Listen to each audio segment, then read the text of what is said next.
Welcome to Half Full and a Cup of Joe with Joe Fulford, the show that's always overflowing with optimism and caffeine.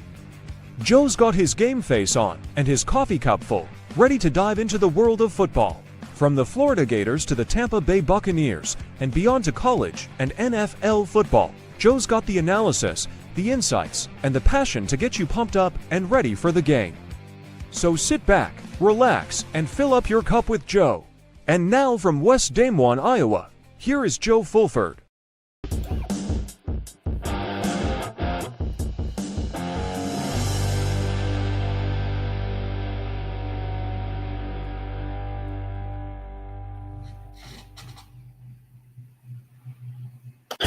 Wow. Oh. Get the feeling, get into that football spirit,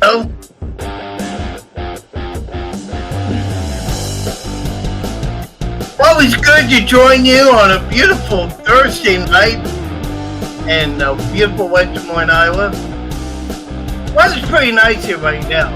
I'm told that it's supposed to get pretty hairy here in the next couple of days. Glad you could be with me on this edition. So last week, as you will know, we were supposed to have our show and all, but at the very last bit, the wife was like, "All right, we have this little special event going over in downtown Des Moines called the Grove, I believe the name of it is. Nice little place, and it was a little Halloween thing, so I dressed up. The lady dressed up. Had some few friends out there too, including my good friend Vince Gerasi, who may be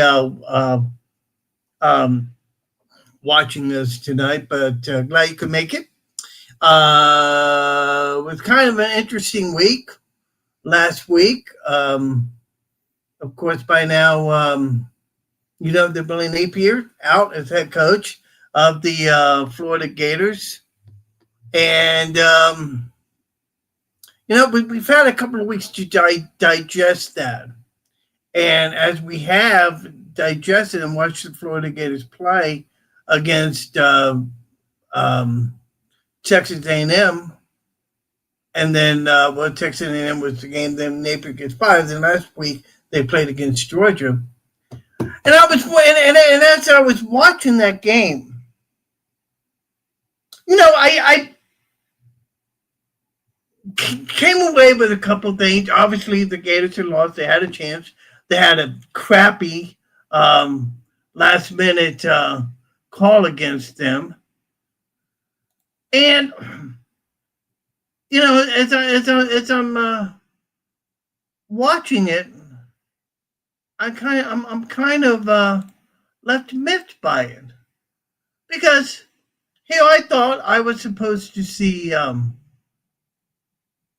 false starts. I was supposed to see 11, 12 men on the field. Heck, I was supposed to even see bad substitution or bad timeout being called. We didn't see any of that. In fact, from a in-game perspective, not about wins or losses, about the game was played and how it was coached and everything. I came away very impressed with what I saw Saturday. Now, forget about the wins and the loss for a minute, folks. Look at how this team played. They played a very solid ball game.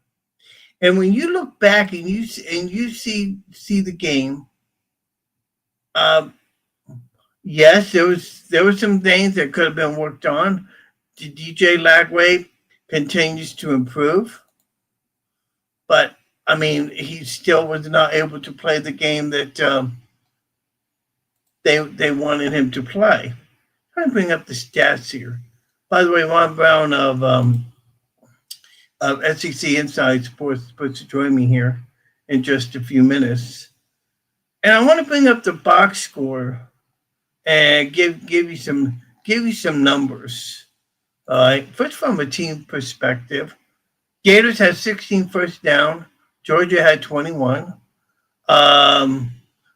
the Gators match was able to get 115 yards compared and holding, and the Gator defense held Georgia to just 138 yards on the day on 39 attempts.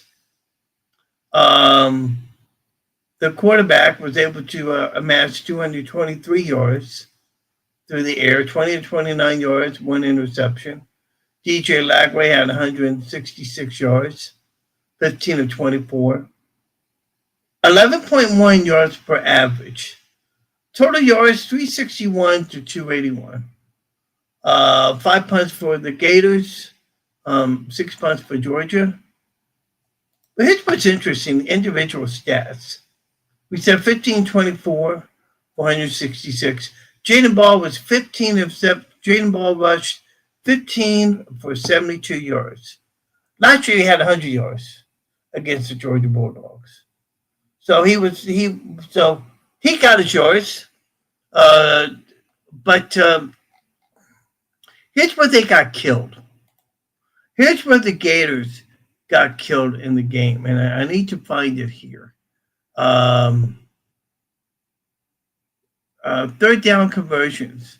The Gators were 2 of 11, while Georgia was 7 of 15, and they weren't able to make third down conversions. But I still came away from the game feeling very good about what I saw. I think that a lot of people also came away looking and feeling pretty pleased with what they saw. It wasn't great. They lost the game. Yes, they did. Okay. But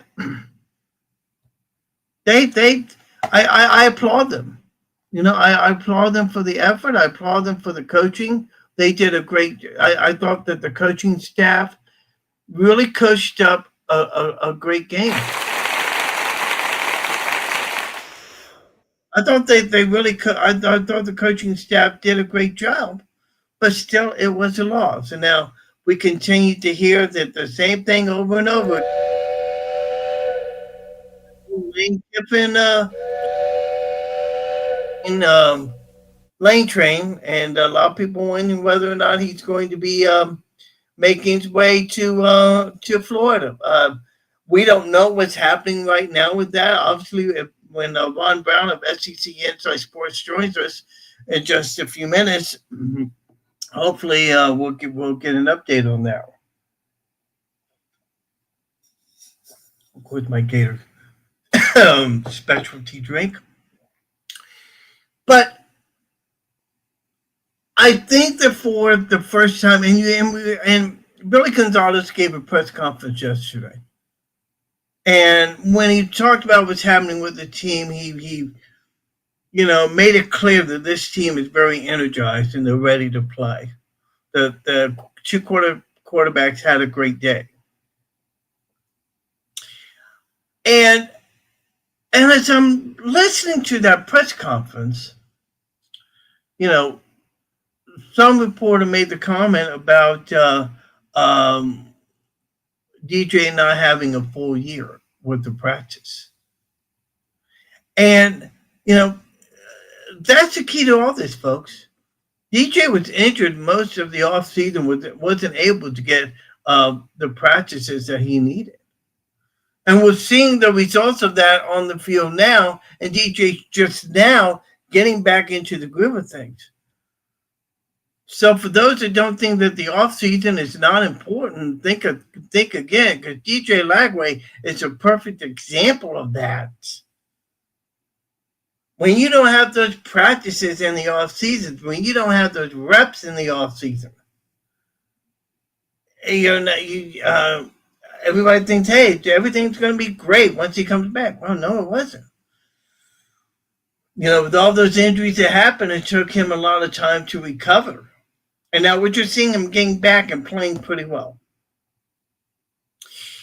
And the changes that Billy Gonzalez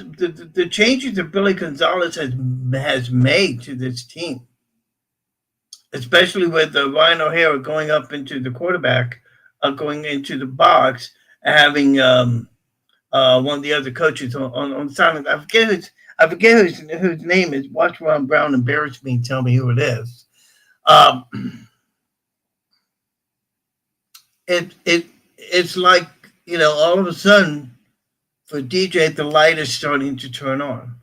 We're seeing the gradual improvements. Now, why is that so important for the changes to be made? Number one, it's a change of pace. But number two, it's an opportunity to whereby, even though DJ's hearing from Ryan O'Hara, the main guy he's talking to is the guy that not only is on the sidelines, but also in his headpiece. So important for that.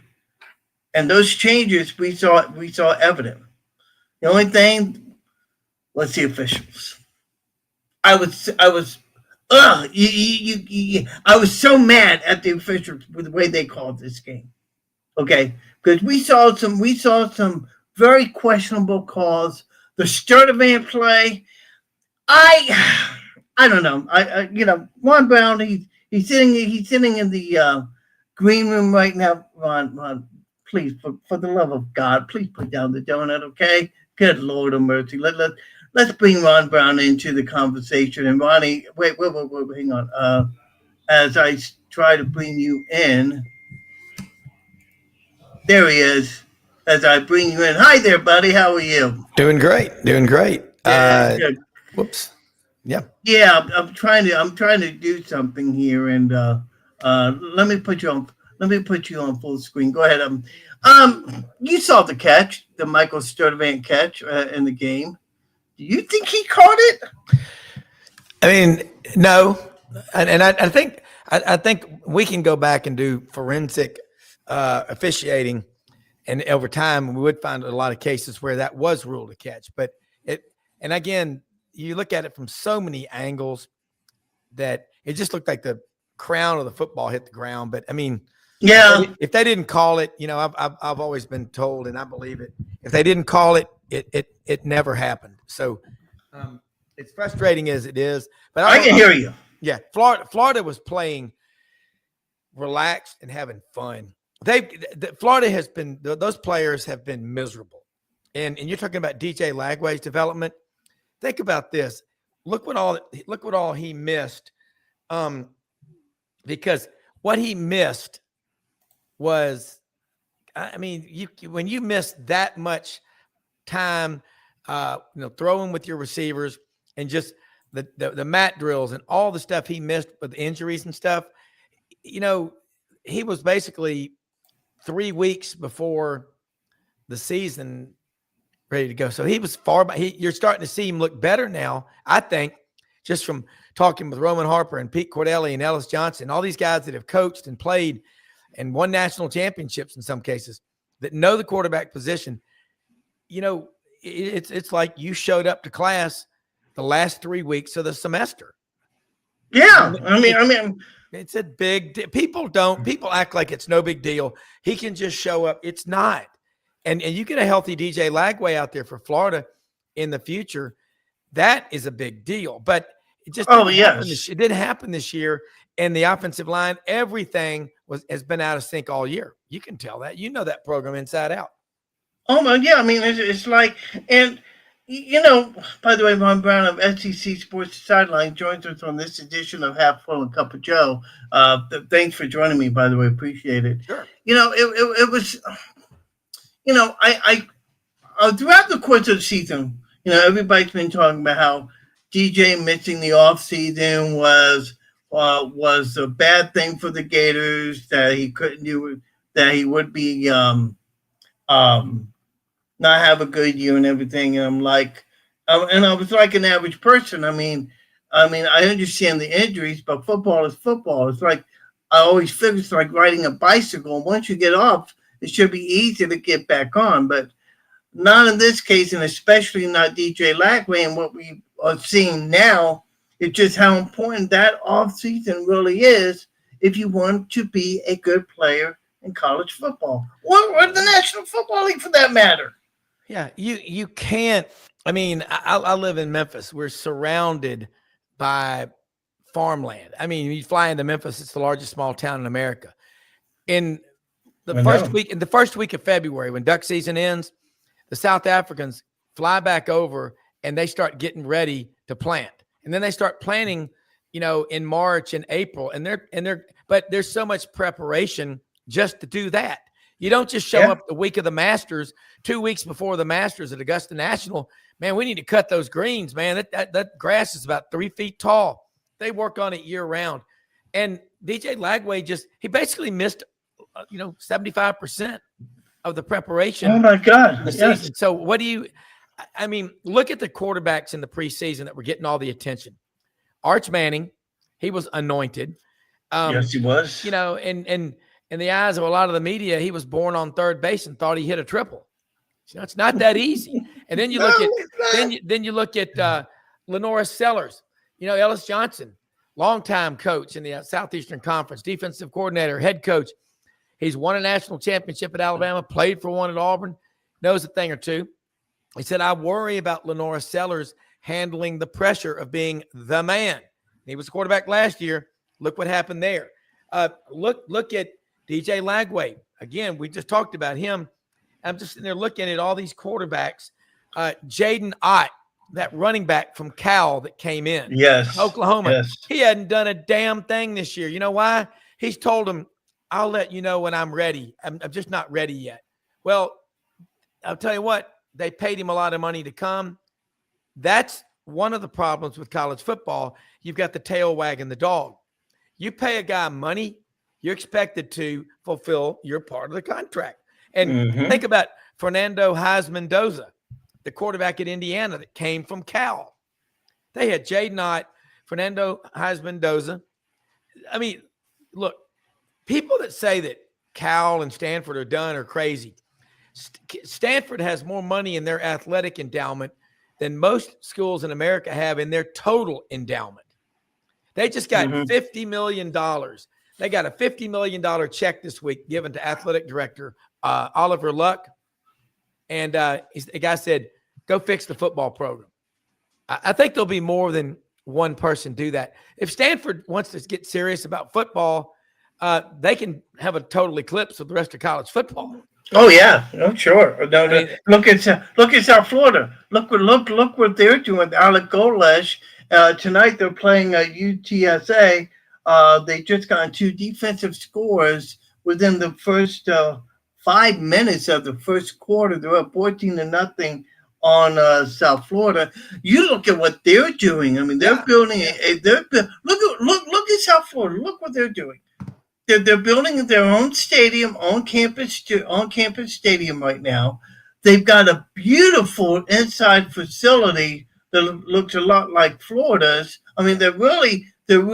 South Florida, and that athletic director, Rob, I forget his last name, but he is. I know him. I know him. I forget his last name. That's great, Animal. I know him, and he's doing such a great job. And he's only been on the job for like a month, 2 months or so, but he's been part of this program for a very, very long time. He knows the ins and outs. So that transition is going to be fine. But what they've done to that facility, what they've done to that program, improving it so much, they're 6-2. At this point, I don't see why they couldn't be able to make the college football playoffs. But then again, look at the teams that they would have to win out on. Well, tomorrow night, 8:00 p.m., 9 Eastern, the Tulane-Memphis game. John Summerall, Tulane coach, Ryan Silverfield, Memphis coach, 2 of the hottest coaching names in the country. You could say that's an audition for the Auburn head coaching job. I think John Summerall has the Auburn head coaching job if he wants it. I know he does. I know he wants it. I think he would be you know what a great fit is, Animal? It's a guy that wins at your school. All this talk about a guy, well, he doesn't fit. No, you fit when you win. When you lose, you're a misfit. That's just what it is. We all remember Rudolph the Red-Nosed Reindeer. I'm on the island of misfit toys. That was a Jack in the Box that didn't have a spring. Right, you had a paddle ball with no ball. You had a lion that meowed. It didn't roar. This year we've already got 12 coaches fired because People are Yeah. losing their schnit over this stuff because you're paying NIL money. Ticket prices are only going up. Coaches are getting more money. Kids can leave whenever they want to. Yet the fans, there are no free games. There are no free hotel rooms. There's no free anything. The fans are having to basically college football right now is a huge split sandwich. You know what I'm saying? And we've all got to take a bite. We've all got to take a bite. And look, Alex Golish, that guy at Arkansas. I mean, South Florida's got 50, 60,000 students. I mean, I know. They've got money just off the tuitions. Yeah, I know. And it's just unbelievable with the small school. It's not a small school. It's a pretty big size school. Yeah. Massive school, but it's shocking that they don't get more support than what they're doing. It's political, though. I mean, I know. Didn't they get? Well, I think it's not political. I think it's the fan base down there in South Florida is not as rah go as what you would think it is. It's not like the Gators. Bay Buccaneers, Well, I mean, exactly like the Gators. It's not like a Gator type atmosphere, which I think in some ways probably Florida fans would like to have, and not being as toxic as it is right now. It's just unbelievable. But with what they're doing, with the way they're doing it and how they're doing it, it's pretty remarkable. And now I think that Alex Golish, all of a sudden now, because one of these guys, it could be getting one of the 30 head coaching jobs. Let's take a step back here for just a minute, because as you know, I've been gone the last couple of weeks. And let's kind of review. Yeah, I know. You're a traveling mate. You're a traveling Wilbury. Well, no. Here's what happened last week. Admittedly, I was feeling a little tired, but also the lovely one had an event to go to, and she wanted me to go with her the last minute Halloween event. So I decided to go with them. We had a good time, and also kind of nice to get away. But the negative side of that is we'll mention the big story, because it followed the week of. I think last week, who was it that got fired last week? Brian Kelly? Yeah. Kelly got fired. Yeah, Kelly got fired last week. Okay. And now Hugh Freeze gets a copy of the home game. And now it's quite possible that Josh Heupel could get a copy of the home game. I don't know, because I don't know, because that's what I'm hearing. I'm hearing that they're ready to buy him out. No, I do not see that. And Tennessee. The reason Tennessee went through such a hard time, the reason they went through such a hard time is they kept changing coaches every 2, 3, and 4 years. You had 1 year of Kiffin, 3 years of Derek 3-star Dooley, years of Butch Jones, who looked a lot like Eddie Munster grown up. Okay, then you had 3 years of Shatner from the movie The Longest Yard, the original one with Burt Reynolds. Remember Shatner, that guy that was in the Shekels, and they said, hey, what's he in here for? He goes, well, he killed 7 people on the outside, another 4 since he's been on the inside. And they went over there to him. He looked just like Pruitt. And he said, you want to play football? He goes, nah. He goes, you get to hit the guards. He goes, I'll play. So that was Pruitt. Pruitt, but I think Jeremy Pruitt, say what you want about that guy.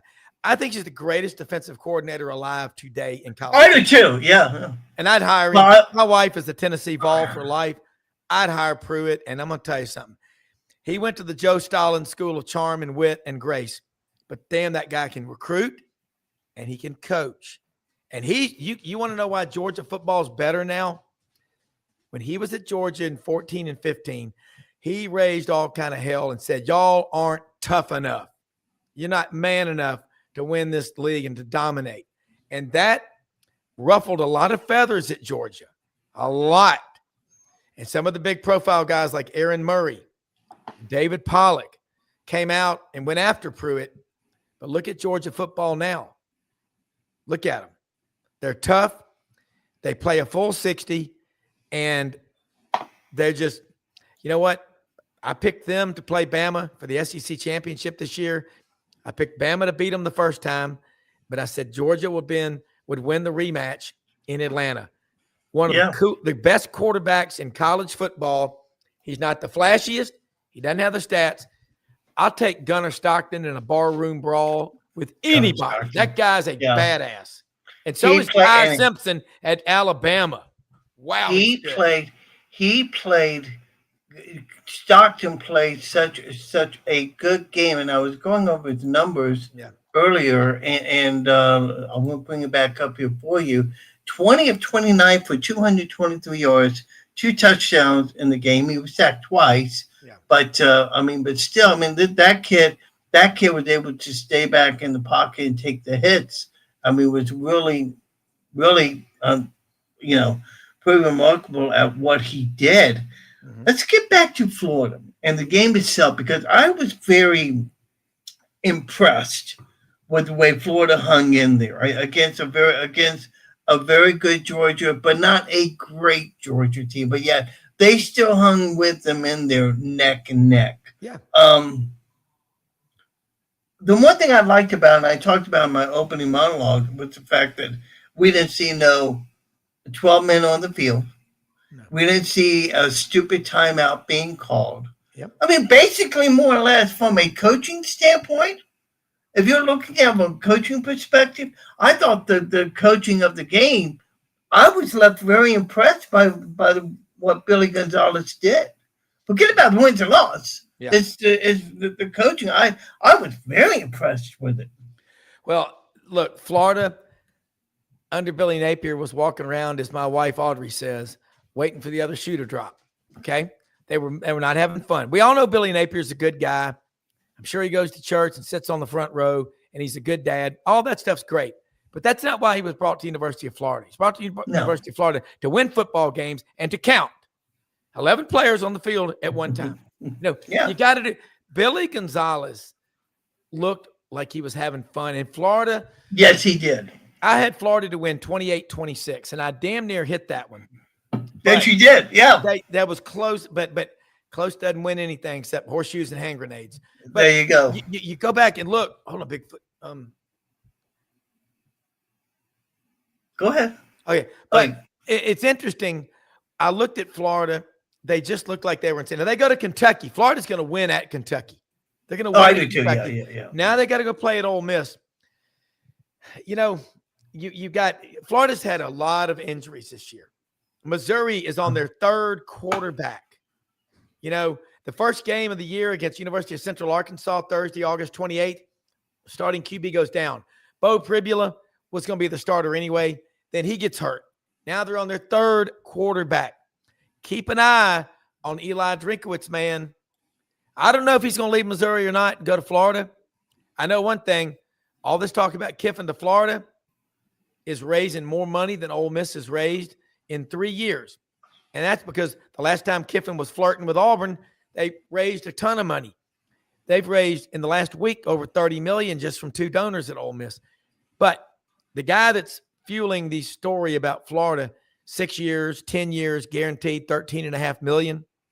These people print money in Orlando. That's what they do. Well, and we're going to get back. We're going to get back to that in just a second. We talked about Florida's injury report. Here it is up on the screen right now.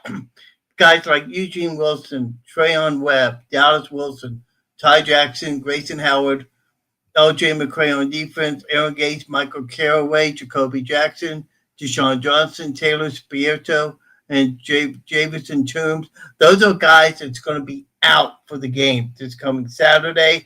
Vernell Brown, Aiden Mizell, and Duke Clark, wide receivers and running backs respectively. They all listed as questionable for the game this coming Saturday night, and the game that you can see on the SEC Network, 7:30 p.m. Eastern Time, 6:30 Central. Now, we touched on the Lane Kiffin situation and all the money that's being bandied about. I was talking with a friend of ours, a mutual friend of ours, and I'm going to pull up and I'm going to tell you what he made a comment. Let's see here.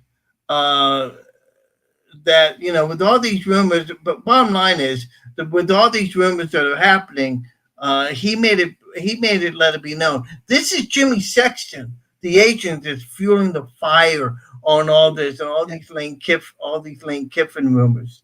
Yeah. We haven't heard anything new. We hear that there's a contract that's sitting on Lane's desk ready to be signed. He hasn't signed it yet. I don't know what's happening with Florida. If they're even making conversations with Sexton. You take it from here and tell me what you're hearing about all that. Well, Jimmy Sexton is the king of college football. I mean, apparently he's in Memphis.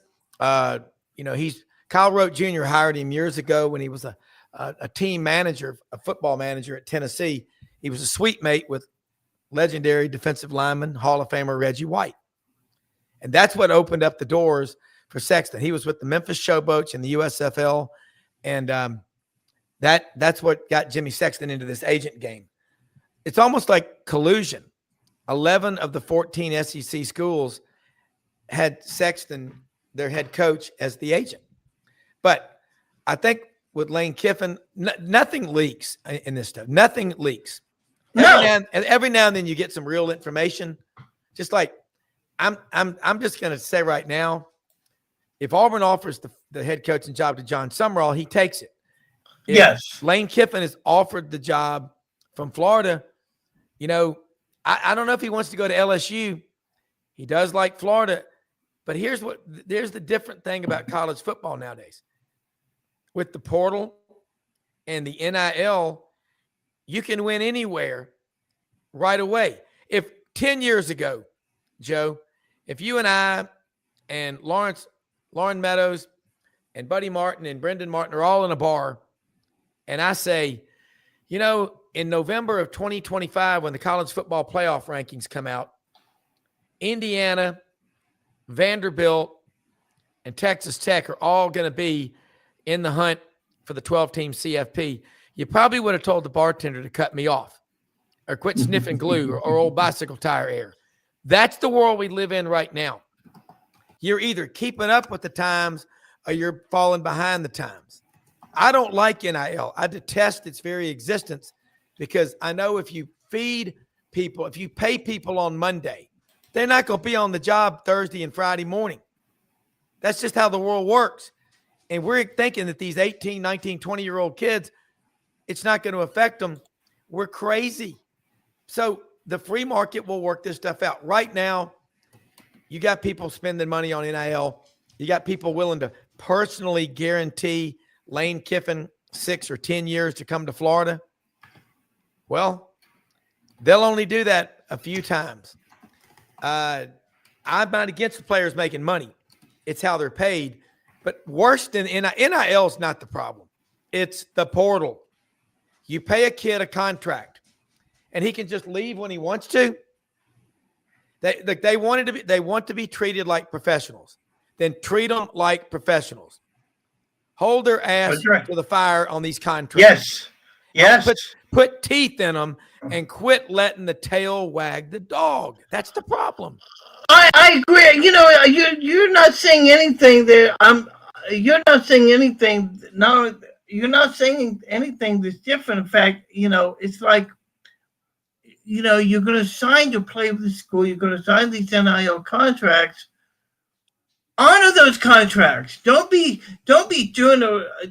transferring in and out each year because you don't like what's happening. You signed a contract, you have an obligation to live up to it. Yeah. And the kids today, they're not doing that. And that is the bad side about the NIL. It's crazy. Here's the problem. During the virus, the virus, basically we had a bunch of emotional, feckless, weak, spineless people in the NCAA that caved in and bought every BS, lie, whatever. Everybody, it was a wine fest. And they, you can go. Well, you can go. Well, you like the food better over here. You can't do that. You got to hold these people account. Look, in the pros, you can't do that.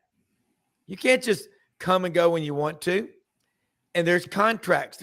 But these guys there's a reason we've always had professional sports. There's a reason we've always had amateur sports.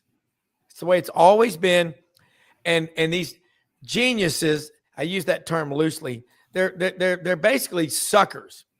If the NCAA would have addressed player concerns about long-term health care benefits, some kind of a pension or stipend, revenue sharing, ESOP, whatever you want to call it, if they would have addressed that, not been so arrogant, we would not be where we are now.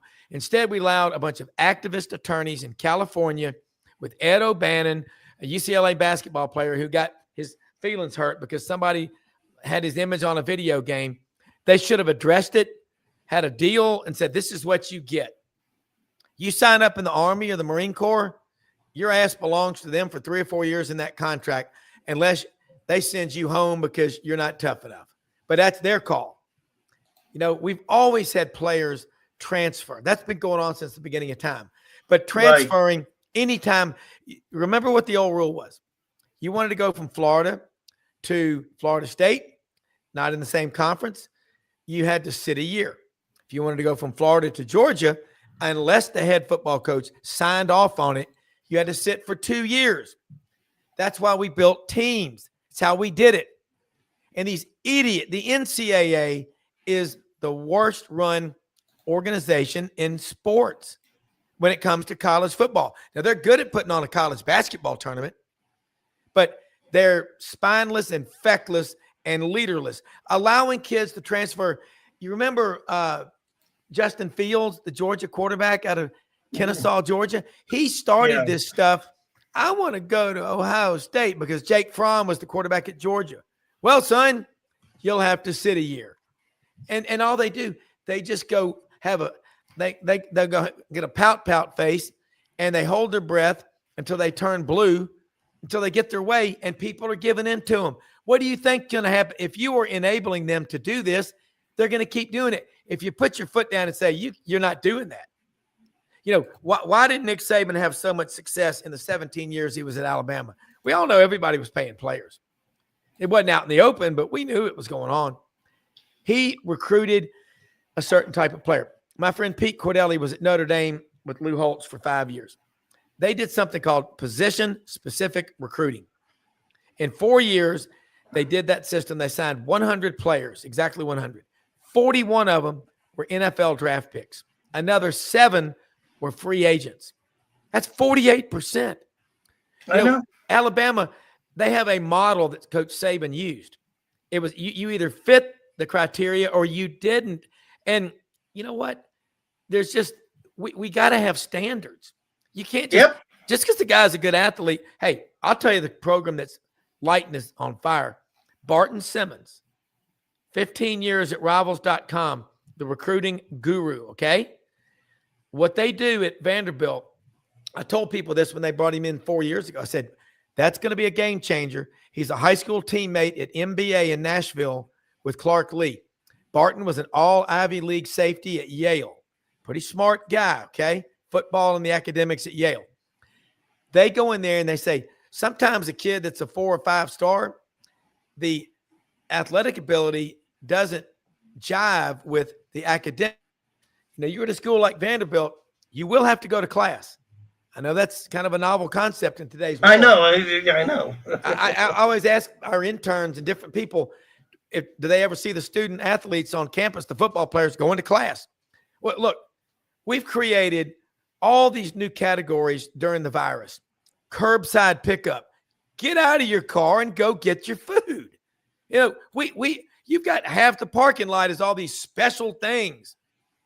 I mean, no, you can't transfer whenever you want to. Screw this. You get one free pass. Hey, try doing that when you're married. Yep. What do you think we're teaching these kids? We're supposed to be teaching them the lessons of life. We're caving into them, and you got the NCAA is like these weak parents that want to be their kid's best friend. It doesn't work, never has, and it never will. That's why we're where we are now. Yeah, I know, and it's sad to see what happens, and you know, this is going to be very interesting. We'll work it out. You know, we will. Yeah, I know, but you know, right now, it's a situation whereby, at least for Florida's situation, once this head coach thing finally gets decided, who ends up leaving? Who ends up leaving? They can't leave till after January. I mean, for all intents and purposes, Lane Kiffin could still be in the playoffs.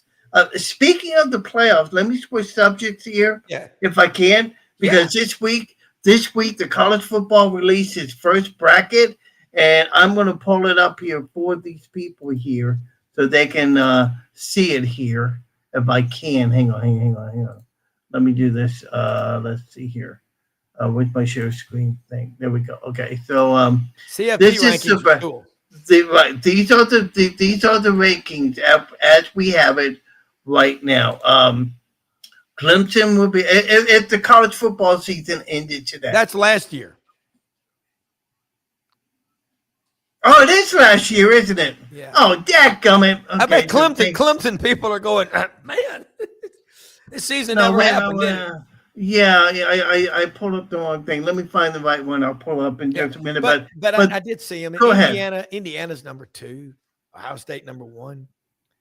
Notre Dame's way up there. Georgia's up there. Alabama's the highest ranked team with 1 loss in the playoff rankings. Right. So that's let's see significant. Here. Let's see. Is this it right here? Yeah, hang on just a second here. Please tell me this is it. All right. I'm gonna try and do this right here. Yeah, this is it right here. Hang on just a minute. Let me try and pull this one up here. So sorry guys, last minute kind of thing. Here we go. No, but these playoff rankings, they came out. The first ones don't read too much into them. Here we go. Yeah, exactly. Yeah, here we go. Let's see. Ohio State number 1, Indiana number 2. Let's see, Texas A&M number 3, Alabama number 4.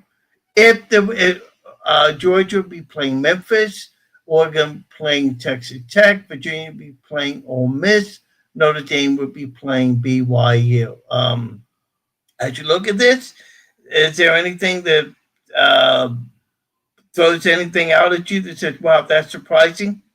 No, because it is funny. Before BYU played their first game in the Big 12, there were people writing, well, BYU, here's why they'll never be able to compete. I was like, are you that ignorant and stupid to write that? You know why? Do you know how much money the Mormon church, that they call that the mothership, BYU? I mean, there's so much money. Their fans will give their last dime to support BYU. They've got money.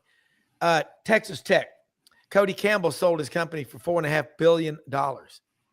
He spent $55 million this year on NIL. Wow. I mean, look. Wow. You pick the school. They like Virginia. I tell you right now, Paul Tudor Jones from Memphis, worth over $7 billion, hedge fund manager. The basketball arena is named John Paul Jones Arena after his father. Every school's got them, man. And some of these, T. Boone Pickens. He was bankrolling Oklahoma State, Florida. Oh yeah, for the longest time. Oh yeah, he was giving them some big time money. Yeah. I'm looking at some of the games of this weekend on college football. Tulane will be speaking of Memphis. Oh, let me know how they look because I stream on YouTube.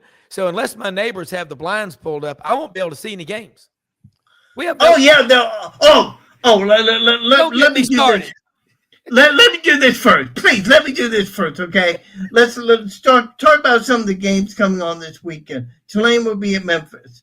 Saturday's game, Indiana at Penn State on Fox. I think that'd be a fantastic game. Yeah. Georgia at Mississippi State. Other games to follow during the course of the day. Ohio State will be at Purdue. That's a 12 o'clock game on the BTN. Citadel will be at Ole Miss. Tiresome game. So that's a fun game. It'd be competitive.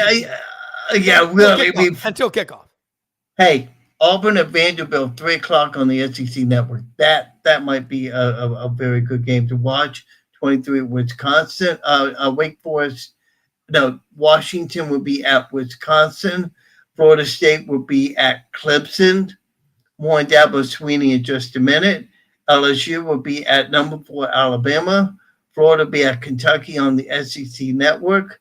I'll be texting you highlights of that game. And that's about it for as far as the big games go. But back to the YouTube controversy, okay? So I'm like a stupid jerk that I was, or I am, okay? I when I heard about this, I said, "Damn, I need to get the ESPN sports package. Go ahead and get the ESPN Ultimate deal." Yeah. So, like an idiot, I did it, but then I realized I have Hulu, and I could get the package through them, and so I already done this. So now I have two, one on ESPN, one on Hulu. But it's I don't know how I like it right now, but I'm really frustrated with the way ABC and YouTube did this. I mean, this is so unfair. It's making YouTube look bad in all this, don't you think? Oh yeah, they're going to pay a price for it. There's a lot of people leaving them. I mean, it's why couldn't they have worked this out back in June when people are supposed to get married?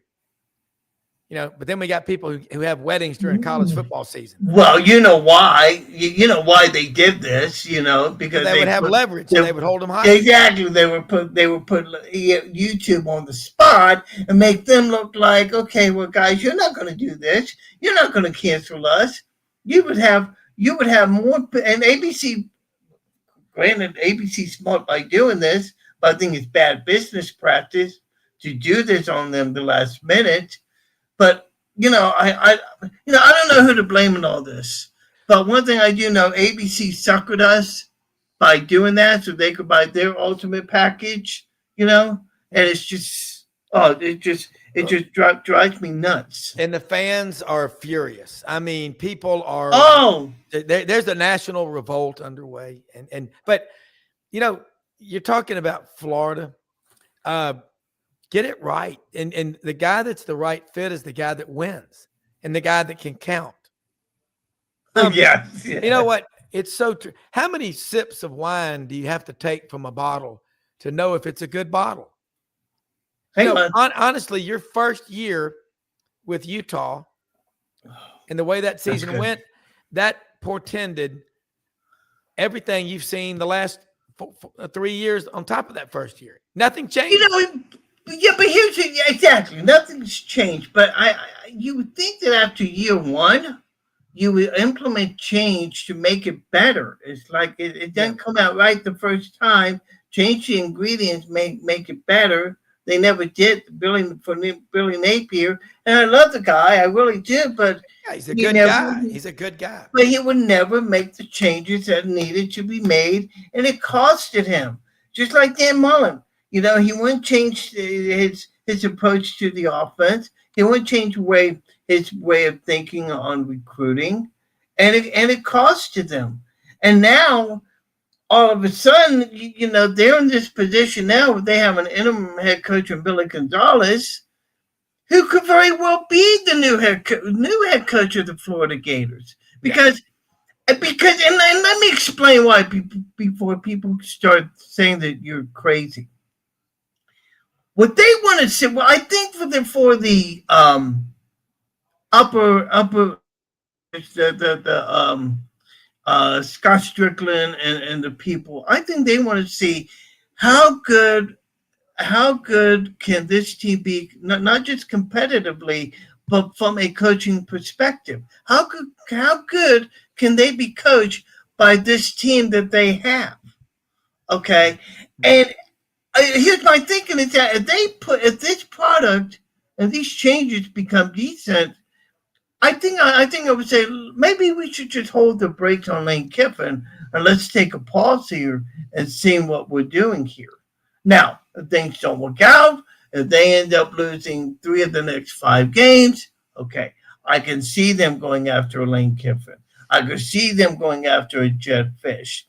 Personally, I don't think Lane likes it in Ole Miss. I think he'd be stupid to make a move like that to University of Florida. I think that And let's be honest here, Lane Kiffin holds the cards through all this because, quite frankly, I mean, it's Lane or it's either Lane. If Lane doesn't take the Florida job, then all these other 30 schools are going to go after him, namely LSU, namely Auburn. Um, you know, I've never seen anything like it in college football with all these head coaches. Well, it's happening. It's happening because people are looking. It's like you go out to a restaurant that's got a reputation as a 5-star restaurant, and they. But am I crazy? No, you're not. Wait. You're right on target. Am I crazy? Am I right in saying this about Billy Gonzalez? Yeah, you're right about it. The guy Okay, knows. Lauren Meadows taught me a lot about him last week. They all know him, Billy G. Yeah. But I tell you, when you talk about it, the reason there's so many firings is, again, I go back to the restaurant example. You're going to a 5-star restaurant, man, brass and walnut, everything's perfect. It's got this reputation. And you order the Schwarzkopf filet stuffed with blue cheese and crab meat, man. It's cooked on a 700-degree oven with butter, truffles, garlic mashed potatoes, asparagus, and it comes out and it's a Salisbury steak from a Swanson's TV dinner. You're going to be mad. That's what's happening with fans right now. We're paying this coach $80 million for what? We spent $35 million on NIL. What? And oh yeah, your backup quarterback that would have been there to help you when your starter got hurt. Oh, he left because he got his feelings hurt because the coach chewed his ass out in practice. That's where we are, and it's going to continue. The anger, the rage, the outrage is going to continue because Nico. Hey, the perfect example, Nico. The perfect example is Nico. His father goes in there and holds and just demands Tennessee do. Look, I blame that. The preparation for Tennessee, the week of the Ohio State game up in Columbus, that's when that crap was going on. And I bet you there were other players in that locker room going, well, if he's going to get a new deal, I want a new deal. I don't think Tennessee was focused and dialed in properly when they went up to Columbus. And what the hell was Ohio State, the number 4 team in the Big Ten, doing, getting to host Tennessee? That game should have been at Neyland Stadium. Checkerboard, orange and white on the banks of the Tennessee River. The Power T. Nothing, as Josh Heupel said, is bigger than the Power T, Nico. Not even your ass. Go to UCLA. Go out there to that dumpster fire. I mean, UCLA should not be as bad as they are. There's a lot of tradition there. A lot. But there's other – look at that quarterback class that Jaden Rashada was in. Jaden Rashada in 23. Arch Manning. Nico Iamaleava. You know who the number 20 quarterback in that list was? A kid from Nashville, Montgomery Bell Academy, MBA. Marcel Reed was number 20. Wow. Marcel's dad's basketball coach at Tennessee State up in Nashville. Interesting story. And think about this for just a minute, is that UCLA now, here's the thing, UCLA now is having success under their offensive coordinator, Neuheisel, whose dad was Rick Neuheisel, the former head coach at UCLA. Walk on at UCLA. Who's that? Rick Neuheisel? Oh yeah, we've had him on the show a lot. He was going to Yale or Princeton, and Terry Donahue, his coach, rest his soul, told him, he said, "You don't think you can be a Bruin?" He goes, "What do you mean?" He goes, "I want you to come here, and I believe you'll be my starting quarterback." He was the MVP in the Rose Bowl in 1983 against Illinois. Remember that? Illinois. I know. Don't you remember that? Tommy Boy, when he goes, "You need to get yourself a new map." He goes, "Illinois." But look, it's like Des Moines. It's like Des Moines. Des Moines. The Raccoon River and the Des Moines River. Des Moines, one of the cleanest cities. That is one of the cleanest cities in the world. You got to come here. You got to come here some. Hey, I've been a couple of times. We used to go on the way to South Dakota pheasant hunting. We'd stop in Des Moines and eat. Oh, nice! Eat out there at the casino, at the track, at the race. Yes. That's about to go under, but that's another story altogether. We lost the dogs down here at Southland Track in Memphis, West Memphis. Yeah. No. But next time you're in Des Moines, you gotta look me up. I'll call you. Sure. And unlike other people, I will not cancel. But I'm up to talk about that. Shoot, man, my schedule. like some nights I don't get home till 10 or 11, depends on what I'm doing in Memphis. I'm going to that Memphis Tulane game tomorrow night, 8 o'clock. Oh, nice. I ain't going to be at home till 1 or 2 in the morning. Are you covering the game? Are you a writer or are you going as a fan? I'm going as a fan. I'm going to be sitting 10 rows up on the 41-yard line on the Tulane side. I think both of those coaches, by the way, are outstanding. 43, 44 years old. Ryan Silverfield at Memphis. Look, I mean, Florida needs to give this guy a call. He's from Jacksonville, went to the Bowles School. He's been coaching since he was 18 years old. He is very tight with the Smith family. You've heard of FedEx. That's them. I mean, they've got money. They gave him $25 million for NIL. Let me ask you this. And you've been on nearly an hour, more than you should, and I apologize for that. Thank you. I'm having a blast. I'll get off. I am too. No, you're fine. Oh, thanks for having me. Let me ask you this. I've always said that, if you're coaching in Alabama, you better be from Alabama. You better understand the culture. If you're a Georgia Bulldog, you better understand the culture and know what it's about, a.k.a. Kirby Smart. He was a player. For Florida's situation, one of the things been missing that they have not had a coach that understands the culture at Florida. How important do you think that's got to be for this hire?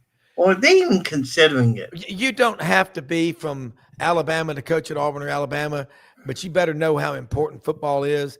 A lot of the greatest coaches, Nick Saban is from Monongah, West Virginia. Worked out well for him at Alabama. I'll vouch for it. You just have to understand the culture. And in Florida, you better understand what's important to Florida's fan base. I say this with Brendan and Buddy Martin all the time. It's not the people from Miami and, Tampa and these big cities. Their fan base is from the small towns in rural Florida. And they've got the big city people, but that's where their players come from. That's how they built their brand. Steve Spurrier, he connected with them the minute he was named head coach.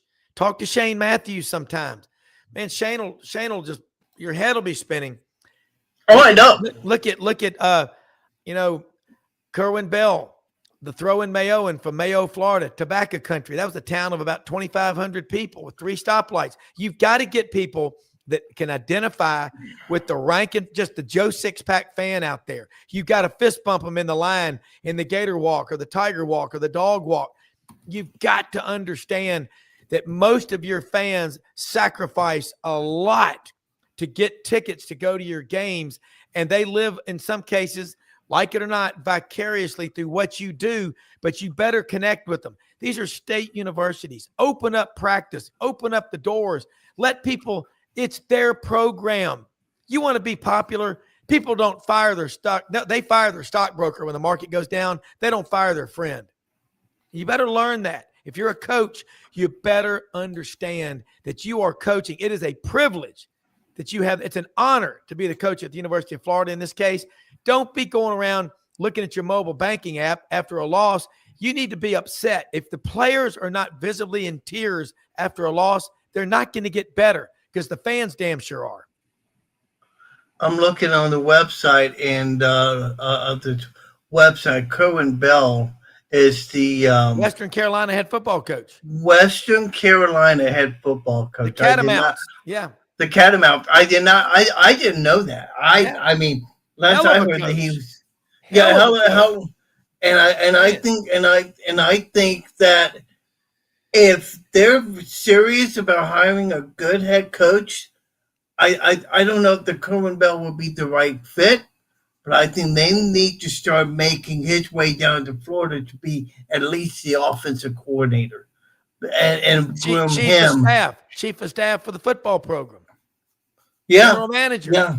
Look, yeah. You I know we're about out of time. You just got to get people. If it doesn't matter, it doesn't matter. As Franz Beard always says, if you always do what you've always done, you'll always be what you've always been. Yeah. Steve Spurrier, Urban Meyer. Why did they win? Because they were relentless.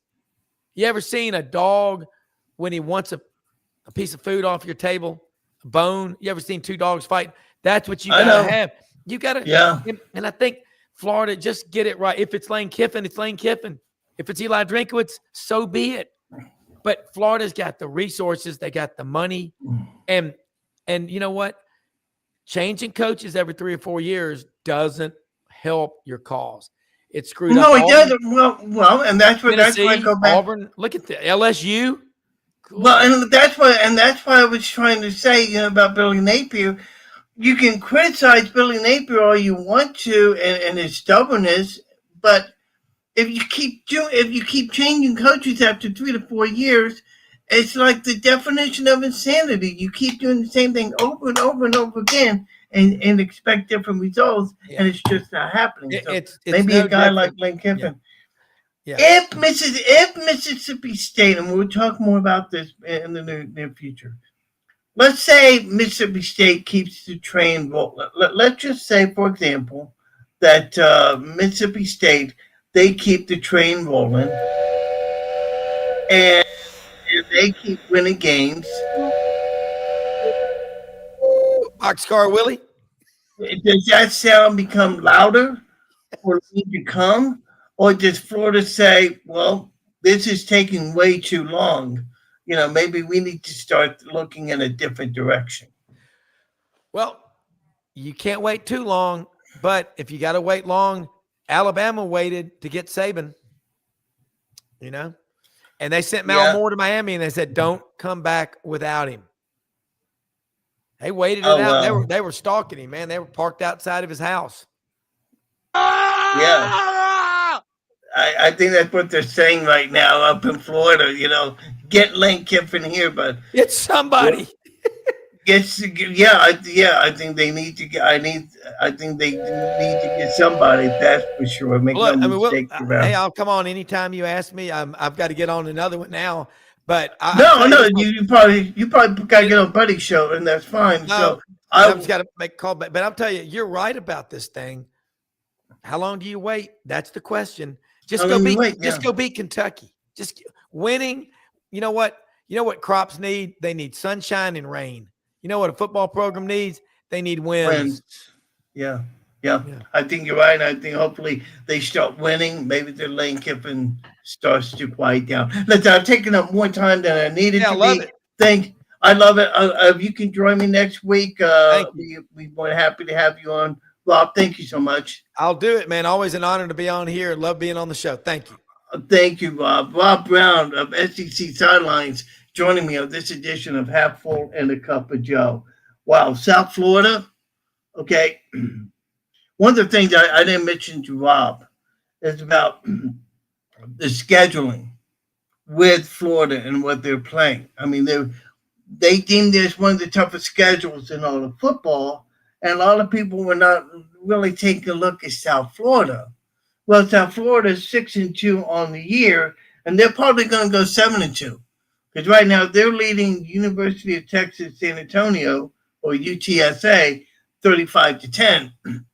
And they haven't even gone to halftime yet. Okay. So this team is going to keep getting better as the weeks move along. And if people really take a look at South Florida, there's a possibility that they could make the playoffs. But we're getting way too ahead of ourselves. There's still the month of November to talk about. Now, speaking of moving ahead and talking about other things, let us talk about our other boys, and that is these right here, the Tampa Bay Buccaneers. Now, for my boys here, they took the week off. They had their bye this week, and now they get back at it this coming Sunday. This coming Sunday against the New England Patriots. Now, let's see here. And I want to say it's at New England. I'm not, is that Ray J? It is a 12 o'clock game. We'll get into the schedule here in a few minutes. Now, as far as the injury report goes for the Bucs, Bucky Irving is still out. In fact, I got the Bucs injury report right here. Levante David, he was at full practice today. Chris Godwin is still nursing the fibula injury. Luke Gedeke, the offensive tackle, he is starting to practice now. He entered the 21-day practice window, and they don't know if he's going to play this Sunday, but we'll wait and see on that. Or let's see, Bucky Irving, he's still out with that foot shoulder injury. I need him back for my fantasy football. I really do. Baker Mayfield has a knee oblique injury, but he's been at full practice, so he should be good to go. Other guys, Hassan Reddick has a knee injury. He's not practicing, and Marquis Watts, he's not practicing either. Brendan Bredesen, a guard, he was limited play. He suffered a shoulder injury today, so he was added on the injury report. As far as the Patriots go, Kayshon Boutte, probably the only person notice. He did not practice this week. I don't see him playing this week. But for the Bucs, they have a terrific opportunity to come into Ray J, come off the bye, and serve notice. Okay. By the way, and just in case you want to know something here, that is a sticker, Buccaneer sticker, courtesy of the Buccaneer Invasion of Iowa. My good friend Mike Turner and company, hats off to them. They do a watch party at Buffalo Wild Wings every Sunday. They're doing one again this Sunday. And so if you guys, anybody in the Des Moines area who's a Buccaneer fan, come out and join us, Mr. Scarvelli. We're going to have a good time with that. But as far as the Bucs go, they're getting pretty healthy. And, get Bucky Irving back, and they would be in great shape. And, I look at the Bucs situation, and I say to myself, it's not really all that bad. I mean, they are 6-2. Okay, are they 6-2? Somebody help me here. I believe that they are 6-2 on the year. I want to say 6-2 or 5-3, but I believe they're 6-2 on the year. 1, 2, 3, 4, 5, 6. Yeah, 6-2 on the year as well, and they're great position for a playoff spot at this point. And granted, there's a long way to go because they're at the halfway mark. Okay, but now things might get a little bit rougher for them because as they enter the second half of the season, let me tell you what they have. They have New England home this week. They are at Buffalo next week. Then they go to the Rams the following week. Then they come home to Arizona. Then they to Arizona and New Orleans. And the Falcons, really? Oh, wow, they have 3 home games. And then they got Carolina, then they have Miami, and then Carolina again. Oh, I didn't notice that. Huh. Wow, so they're home this week against. Wow, if you really think about this, folks, that 3 home game stretch between Atlanta, New Orleans, and Arizona, I mean, that could be the key to where the Bucs will stand in terms of hunt for the playoffs. I did not know that. That's interesting. So we're going to keep our eyes on that as we get ready for this weekend. Let's see here. The Patriots are 4-13, head coached by Mike Vrabel. And the Patriots were one of the original teams that the Bucs played back in 1976. Patriots lead the series 3-7. And as I said, they're 4-3 and they're 4th in the AFC East. But you know what I've noticed about that as well? in the National Football League. And we'll get to the games here in just a minute. If you notice, there has not been many firings in the National Football League. Tennessee fired their coach, and I think that's the only one. I know that Mike, the head coach of Miami, I know he's on the hot seat right now. I wouldn't be surprised if they lose this week if he gets a copy of the home game. So that's going to be interesting to watch. Let's give you a report on what's happening this weekend. Atlanta will be in Indianapolis. That's in Berlin. Right now, Denver is at Las Vegas. It's at Denver. I'll get you an updated score on that in just a minute. Atlanta's at Indianapolis. The Giants will be at the Bears. Buffalo at Miami. By the way, these are 12 o'clock games. Baltimore at Minnesota. Cleveland at New York. We talked about the Bucs at home against New England. New Orleans will be at home against Carolina. Jacksonville, Houston.